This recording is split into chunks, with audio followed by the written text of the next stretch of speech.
honest, we don't expect a very strong lift in that number. From 3% in February, we only see it upticking to 3.1%, so not a very strong uptick in inflation. But that's because the fuel price shock is not yet going to be reflected in those March numbers. So only from April onwards will we start to see inflation really ramp up in South Africa. So in March, we're still enjoying, the relatively soft inflation that we came into 2026 with.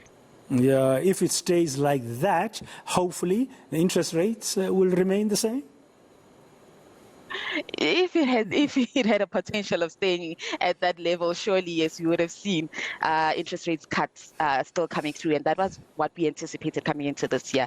If you remember, Brad, then the story that we were telling was that while we would see services inflation continuing to normalize, so think about here insurance, financial services, restaurants and hotels, but goods inflation was actually supposed to mitigate that pressure and keep inflation low in South Africa. So unfortunately, with fuel inflation starting to tick up, that good story is no longer so positive. So we're currently reducing the number of cuts that we anticipate in